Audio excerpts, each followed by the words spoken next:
Just because you make the best pies in town doesn't mean you'll have the best pie company. What does it take to become a successful entrepreneur? Well, the first thing I talk to people about is readiness, to have you really thought about this fitting into what is probably already a pretty full plate. So people who are starting a business are probably doing it in conjunction with part-time or full-time work, family responsibilities, volunteer work, and some time to themselves. Secondly is research. Before people even begin to write any kind of marketing or business plan, they have to do their research. They have to find out, are there any people who are going to buy my pies?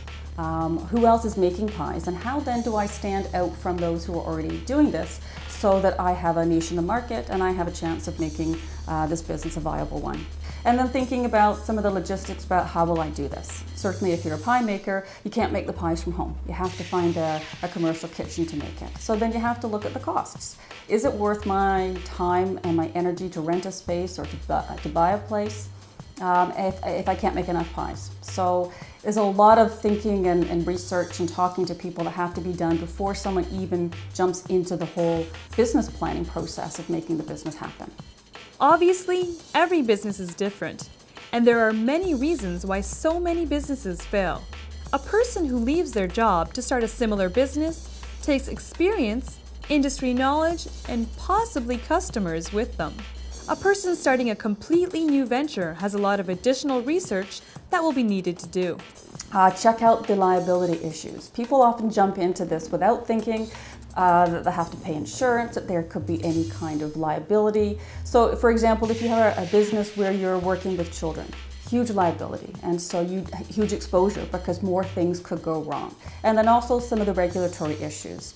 Some industries are much more heavily regulated than others, and there could be factors outside of your control that may come back to haunt you. So for example, if you're in any kind of an export business and you're not paying attention to what the Canadian dollar is doing, then you might find your business is going to be jeopardized by those economic factors that you can't do anything about. Environmental issues as well too. You might discover that there are people who aren't using that kind of packaging that you're creating because it's not environmentally friendly. And so you've invested a whole bunch of money and time and energy in branding your product in that packaging. So it really is making sure that you pay attention to both the customer and the competitive research, but also some of the external research to see what is happening in the environment in which I want this business to be in. Knowledge is the key to success when starting up. Unfortunately, all the information needed can't be found in a book or online. You really need to talk to people. You can't just rely on the internet or books to be able to get the information.